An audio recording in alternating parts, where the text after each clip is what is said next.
방금 봉독했던 요한복음 2장 18절에서 22절까지의 말씀 제목은 내가 일으키리라 라는 제목으로 함께 은혜를 나누고자 합니다. 300년은 조금 안 된 것 같아요. 그런데 건국 초기, 미국의 건국의 아버지 중에 한 분이라고 할 수 있는 벤자민 플랭클린, 여러분들 잘 모르시죠?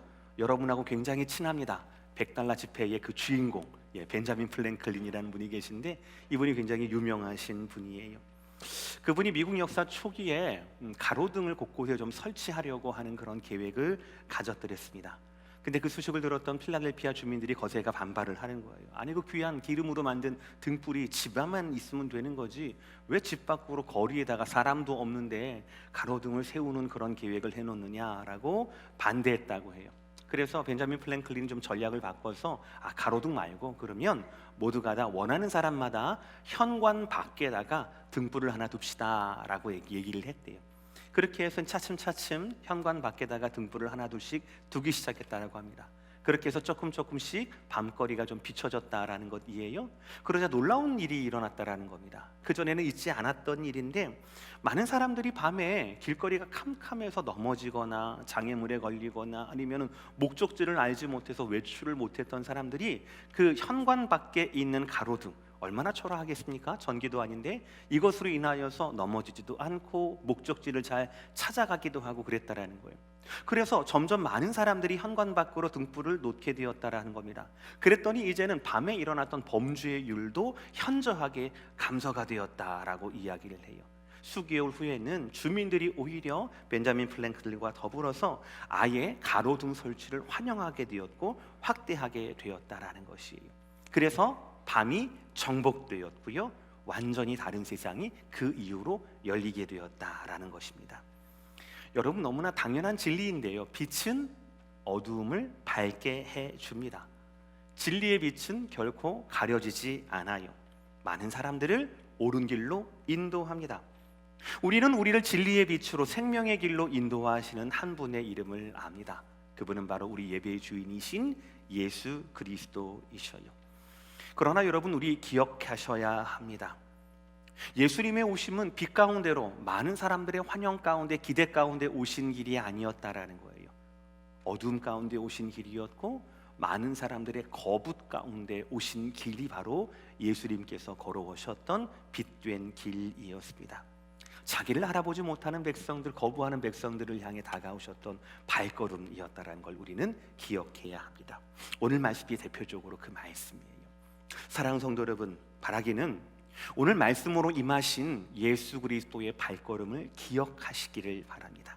그 당시 예수님을 대적했던 자들뿐만 아니라 예수님을 따랐던 많은 제자들도 이해할 수 없었던, 그러나 나중에는 결국 기억하고 이해하고 믿게 되었던 오늘의 이 말씀이 저와 여러분 가운데 밤거리를 밝히는 가로등처럼 환하게 피어오를 수 있도록 기도하시고 이 말씀을 지켜가시는 저와 여러분 모두가 되시기를 주의 이름으로 축복합니다. 아멘. 오늘 말씀의 전제입니다. 첫 번째 대지예요. 세상은 질문한다라는 것. 세상은 질문합니다. 예수님에 대해서, 정체에 대해서 질문하고 예수님의 권세에 대해서 의문을 가져요. 의심합니다. 오늘 본문 18절의 말씀 제가 읽겠습니다. 이에 유대인들이 대답하여 예수께 말하기를 내가 이런 일을 행하니 무슨 표적을 우리에게 보이겠느냐라고 물어요. 이 말씀을 이해하려면 우리는 그 배경을 약간 설명을 들으셔야 합니다. 오늘 이 배경은 굉장히 적대적인 상황에서 나왔던 대화였어요.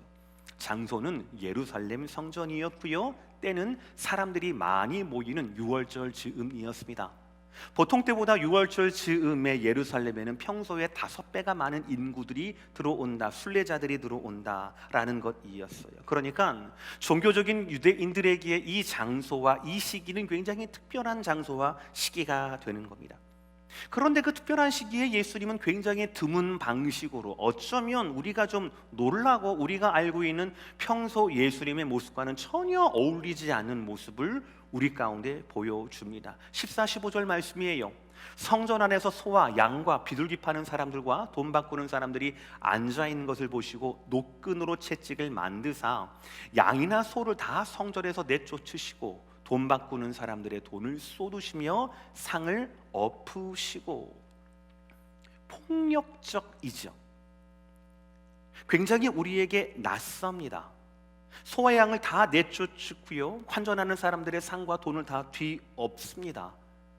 얼마나 혼란스러웠겠습니까? 그렇죠. 그 날뛰던 그 소나 양들이 울면서 막 이렇게 길을 찾아가게 되고, 자기의 장사나 이런 매대를 다 엎은 그 사람들이 얼마나 분노에 차서 예수님께 씩씩거리고 다가왔겠어요.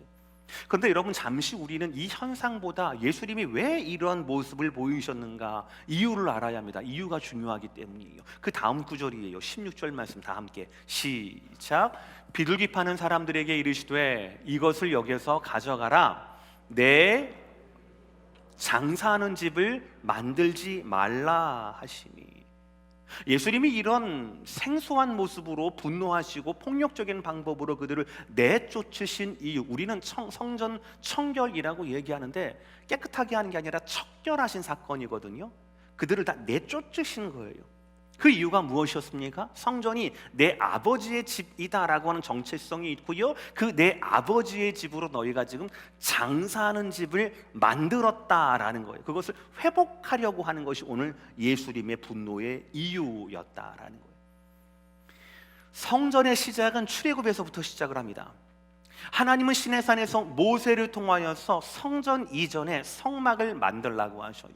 그리고 성막에서 어떤 제사의 행위가 있을 것인지, 그 제사의 행위는 누구를 통하여, 제사장을 통하여 어떻게 이루어지고, 그 제사장은 어떤 일을 하고 어떤 옷을 입어야 한다고 같이 아주 세세하게 말씀을 하셔요. 이 모든 것들은 하나님이 그 사랑하는 백성들, 그 선택한 백성들과의 교제를 하시려고 했기 때문에 그래요.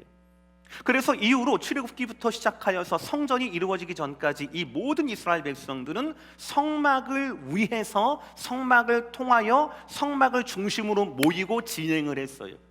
그러니까 이스라엘 공동체는 성막 공동체라고까지 부를 수가 있게 되는 겁니다. 하나님은 그 성막을 통하여서 백성들의 온갖 죄악과 탐욕을 사해 주시고 그들을 결국 거룩한 백성으로 살기를 원하셨다라는 것, 이것이 바로 성막을 향한 하나님의 뜻이었어요. 세월이 지났습니다. 여러분 아시다시피 광야에서의 성막은 이제 왕궁 옆에 화려한 성전이 되었습니다. 그러나 본질은 똑같아요. 하나님께서 그곳에 하나님의 뜻을 두시고 말씀을 두시고 하나님의 사람을 두셔서 죄를 사하고 하나님의 백성의 기준을 하겠다라고 하는 성막이나 성전이나 그 목적은 똑같아요. 겉모습은 달라졌을지도 모르겠지만, 그러나 유대인들이 변질이 돼요. 자기의 집에서, 자기의 고향에서 재물을 가지고 이 예루살렘까지 오기가 너무나 힘들죠. 현실적이지금 합니다. 그런 이유로 성전 안에 동물을 매매하는, 돈으로 동물을 사고 파는 그런 시장이 형성되었습니다. 성전세라는 것이 있었는데요, 그건 두로라고 하는 화폐, 다른 데 통용되는 게 아니라 그 성전세에만 통용되는 화폐가 있었거든요. 이것을 환전하는 환전시장까지 형성이 됩니다. 그 동기는 편리함이죠. 그러나 그 목적은 사실은 물질에 대한 탐욕 때문이었습니다. 100% 이러한 변질은요, 성전 관리를 맡은 대제사장들이나 유대 관리들의 묵인이나 협조가 없으면 불가능한 일들이었습니다. 그들은 성전에 대해서 부정직했을 뿐 아니라 본래 의미를 퇴색하게 했던 타락한 모습을 보였어요. 그래서 주님은 이 모습 때문에 화를 내셨던 거예요. 그러나 이 모습, 성전의 본래의 모습, 아버지의 집, 기도하는 처소라고 하는 본래의 모습을 지적당한 그들은 회개하기는커녕 도리어 예수님께 화를 내요. 질문합니다. 다시 오늘 본문 18절 제가 읽어요. 이에 유대인들이 대답하여 예수께 말하기를, 내가 이런 일을 행하니 무슨 표적을 우리에게 보이겠는가? 무슨 자격으로 이런 일을 하고 있는가? 네가 지금 성전 관리를 맡은 사람이라도 돼? 제사장이야? 레위인이야? 네가 뭔데 이렇게 지금 이야기를 하는 거야? 당연히 이렇게 예수님께 적대적으로 묻는 자들은 평범한 유대인들이 아닐 것입니다. 직간접적으로 피해를 본 장사한 유대인들이나 혹은 그들의 뒤를 봐주고 있는 제사장이 들어있을 수도 있지요. 공통점은 뭡니까? 부끄러움을 모르는 자들이래요. 자신들의 죄가를 돌아보고 맞아, 성전은 이런 곳이지, 하나님이 성전을 이렇게 우리 가운데 두셨지라는 것을 반추하고 반성하는 기회가 아니라 성전을 청결하게 하신 예수님을 궁지에 몰아 넣으려고 하는 악한 의도로 네가 무슨 자격으로 이런 일을 하느냐라고 세상은 질문한다라는 것이지요. 그리고 두 번째 대시, 예수님은 그 질문에 즉답하지 않으신다라는 겁니다. 오늘 보면 19절 20절의 말씀인데요, 제가 읽겠습니다. 노란색은 같이 읽으시죠? 예수께서 대답하여 이르시되 너희가 이 성전을 헐라 내가 사흘 동안에 일으키리라. 유대인들이 이르되 이 성전은 46년 동안에 지었거늘 내가 3일 동안에 일으키겠느냐 하더라. 자기 밥그릇을 뺏기고 예수님한테 무슨 자격으로 이런 일을 하고 있습니까? 라고 묻던 이 유대인들에게 예수님께서 성전을 헐라 내가 3일 만에 다시 일으키리라 라고 하는 답변은 황당한 답변이었어요. 이해할 수 없는 답변이었습니다. 사람이 불가능한 답변이었어요. 제가 예수님의 2장 19절의 이 말씀을 불경하게도 함부로 이해할 수 없는 답변이라고 말씀드린 이유가 있습니다. 당시에 예수님을 따르던 옆에 있던 제자들 또한 이 말씀을 이해를 못했거든요. 오늘 보면 22절이에요. 죽은 자 가운데서 살아나신 후에야 제자들이 기억하고 믿었더라라고 얘기해요. 그러니까 그 당시에는 제자들이 예수님이 이 말씀이 뭔 말인지 이해를 못했다라는 것이죠. 그리고 제가 두 번째로 이것은 사람이 할 수 없는 일이다, 3일 만에 다시 일으킨다라고 하는 것은 사람이 할 수 없는 일이다 라는 이 말씀은 바로 뭐냐면 그 성전의 역사 때문에 그렇습니다. 예수님 당시에 예수님이 무너뜨리라 라는 이 성전은 헤롯 성전을 말합니다. 제2성전이라고도 이야기를 해요. 헤롯은 여러분이 잘 알고 있는 그 헤롯입니다. 헤롯은요 굉장히 교활한 사람이었어요. 유대인이 아니었습니다. 정치적인 목적으로 유대인 하스몬 왕가의 공주였던 마리암하고 재혼을 하게 돼요. 그리고 유대인의 환심을 사기 위해서 대대적인 성전 보수와 리모델링을 하게 됩니다. 그러면서 이 성전터를 굉장히 확장했던 사람이었어요. 기록에 따르면은 그 예루살렘 시가지의 20%가 바로 이 성전 부지였다라고 이야기를 해요. 그런 이 리노베이션을요 BC 19년에 시작을 했다라고 합니다. 그래서 그것이 굉장히 오랫동안 지속이 되는 거예요. 그래서 그의 증손자였던 대왕이 바로 AD 66년경에 결국 세부적인 인테리어까지 다 완성이 되었다라는 거예요. 당연히 이렇게 크고 화려한 성전은 하나님에 대한 예배와 제사 목적으로 쓰일 뿐 아니라 로마인들과 유대인들의 부유층들의 모임을 위해서 동원되기도 했다라는 것이지요. 결국 하나님이 원하시고 하나님이 지시하신 예배하고 기도하는 하나님 백성들의 모임과 하나님과의 만남이 약속된 그런 성전이 아니라 사람들이 모이기에 편안한 장소로 변질이 되었다라는 것이지요. 그 성전이 바로 헤롯 성전이에요. 그러니까 예수님 당시에도 아직 완공이 안 된 거예요. 그러나 여러분, 이 80년, 거의 80년 넘게 세워진 이 세롯 성전은요 완공된 지 3년 만에 로마의 티투스 장군에 의해서 완전히 회파가 됩니다. 참 더 슬픈 건 바로 뭐냐면 로마 군대들이 이 유대인의 화려했던 과거와 그 성전을 조롱하듯이 일부러 한쪽 벽, 서쪽 벽을 무너뜨리지 않고 남겨둡니다. 그것이 바로 지금도 성지순례 가면 보시는 통곡의 벽이 바로 그 벽이에요. 이 모든 역사는 주님의 말씀대로였어요. 마가복음 13장 2절의 말씀, 예수께서 이르시되 내가 이 큰 건물들을 보느냐? 돌 하나에 돌 위에 남지 않고 다 무너뜨려지리라 하시니라. 사랑하는 성도 여러분, 잊지 말아야 할 것이 있습니다. 말씀은 그 자체로 권세를 갖는다라는 것입니다. 말씀은 그 자체로 권세를 가져요.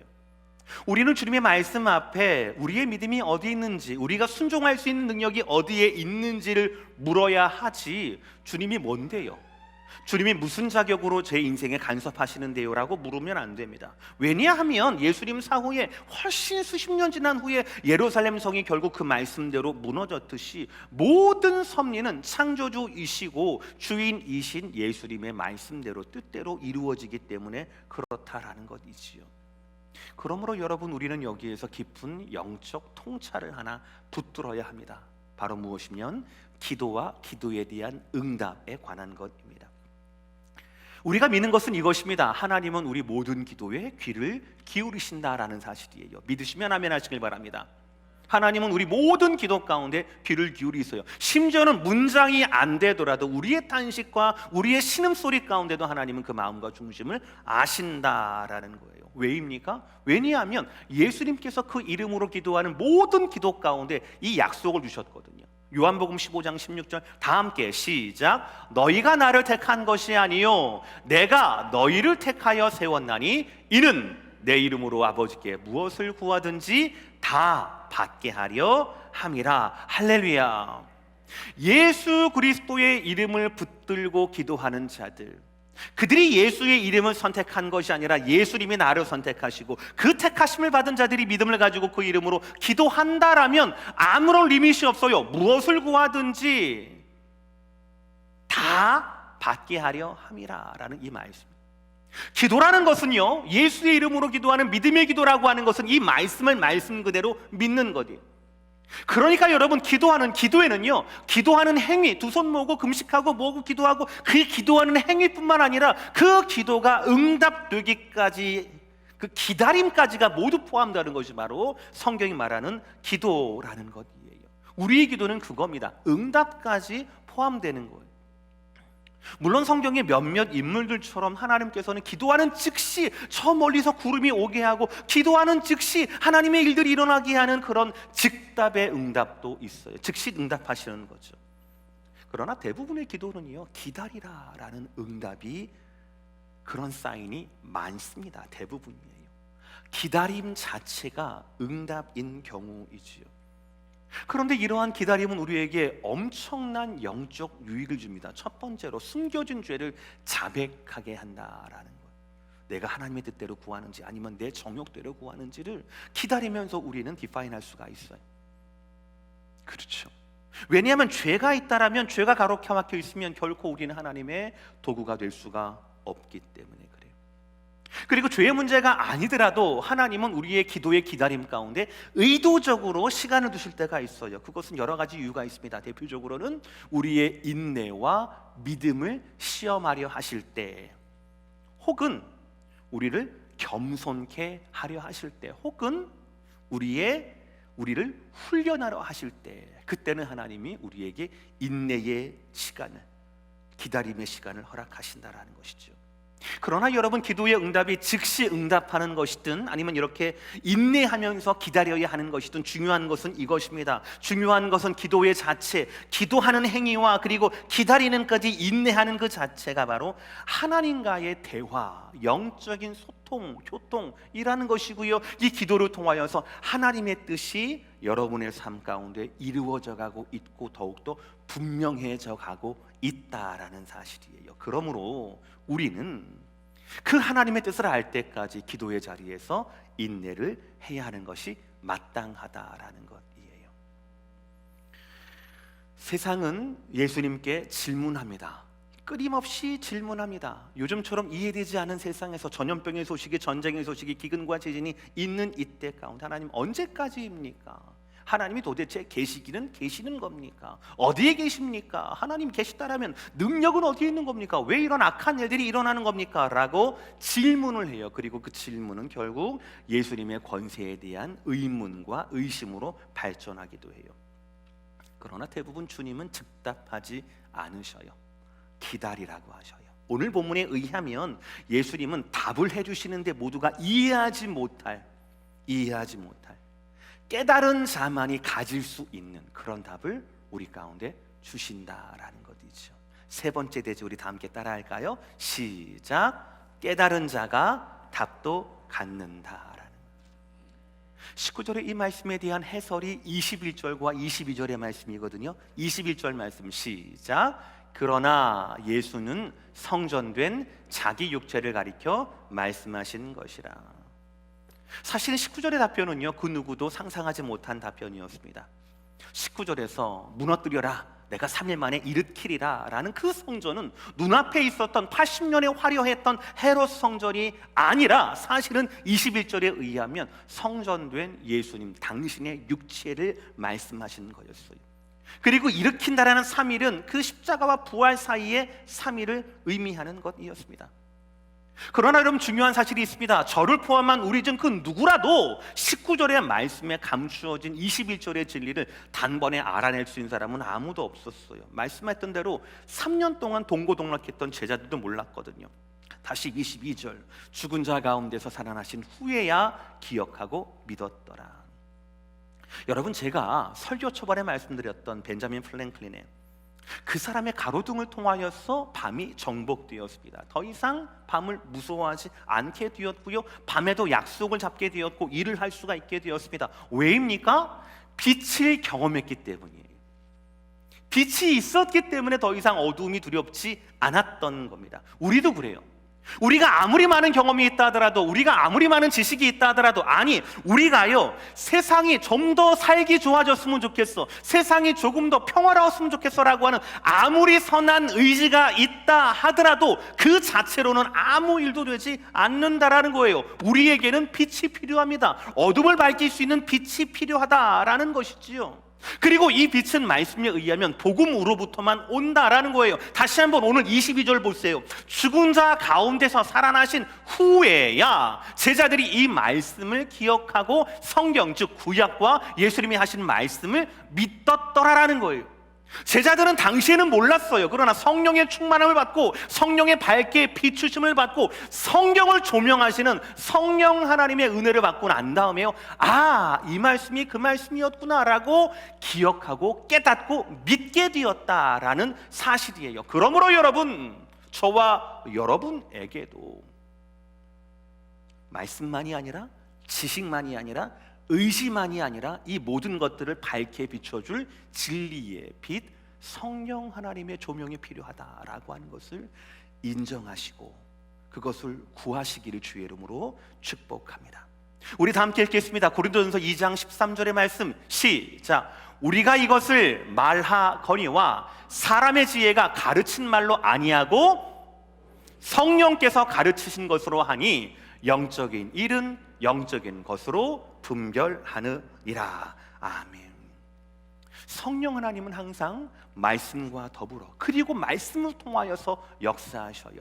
성령과 성경은 결코 서로 거스르지 않습니다. 성령 하나님께서 계셔야 그 하나님의 조명으로 말미암아 볼 때에만 19절의 말씀이 우리가 이해가 되고 해석이 된다라는 거예요. 자, 그러면 다시 한번 19절 말씀 보실까요? 다시 한번 시작.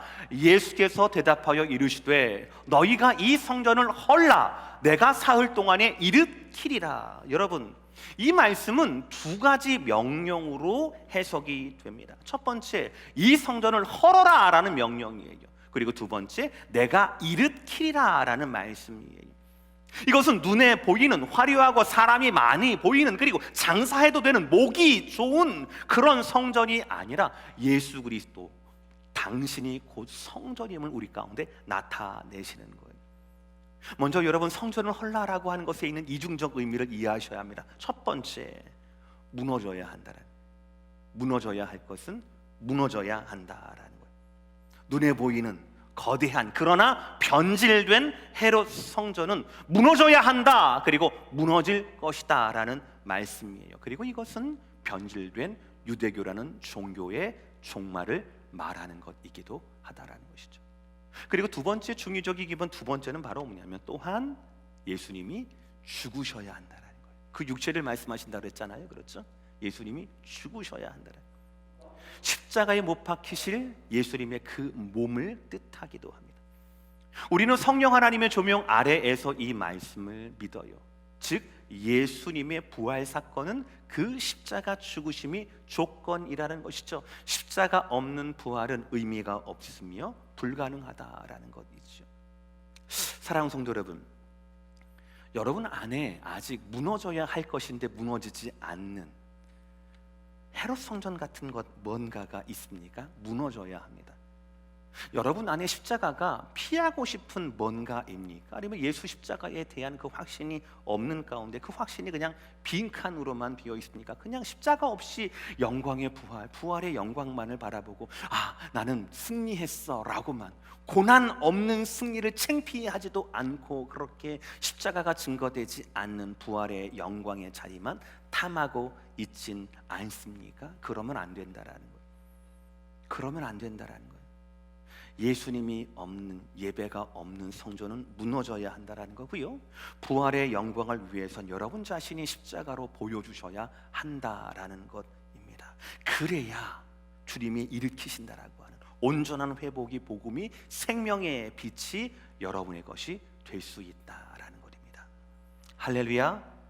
다시 한번 19절의 말씀 다 함께 읽으시길 바랍니다. 노란색 글씨만 시작. 너희가 이 성전을 헐라 내가 사흘 동안에 일으키리라. 제가 이 성전을 헐라라고 하는 중의적인 의미를 말씀드렸어요. 이제는 내가 사흘 동안에 일으키리라 말씀입니다. 여러분, 이 사흘 동안 일으키리라, 내가 일으키리라라는 이 말씀, 오늘의 말씀의 제목이기도 한데, 이 일으킨다라는 말씀이 우리의 노래하고 소망하는 이유가 돼요. 이제는 더 이상 장소가 문제가 되지 않습니다.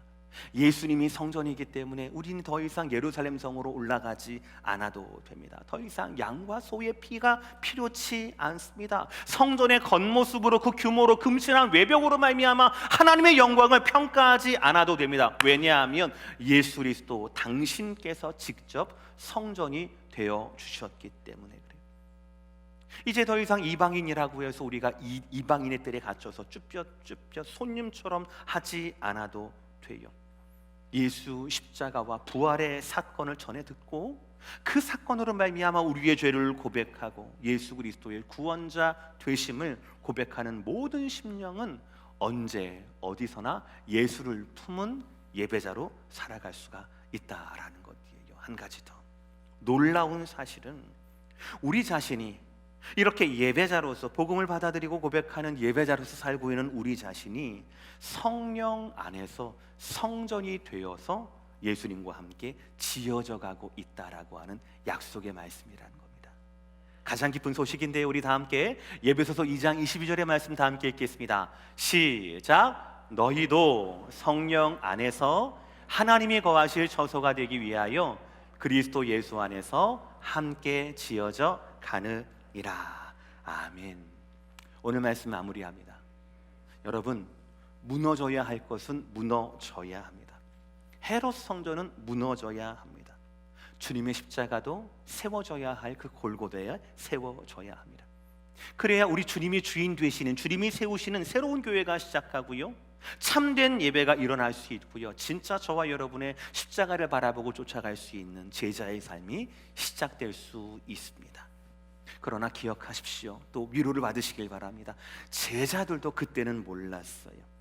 알아채지 못했습니다. 오해했습니다. 제자들에게도 성령이 임하기 전에 십자가는 무서워 피하고 싶은 그런 절망적인 단어였어요. 그러나 모든 것이 주님의 말씀대로 되었습니다. 헤롯 성전이 무너지듯이 주님의 약속하셨던 성령 하나님의 충만함이 있게 되었고, 그 충만함 후에 모든 것들이 기억나고 모든 것들이 믿어지기 시작했다라는 것이에요. 그래서 제자들 스스로가 성전인 것을 인식했고, 성전이니까 하나님이 거하시니까 죽여도 죽어지지 않는 부활의 능력을 내가 가지고 있음을 그들이 확신하기 시작했다라는 거예요.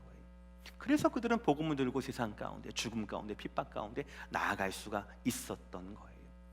사랑하는 우리 오렌지 카운티 제2자누교회 모든 성도 여러분, 말씀으로 축복합니다.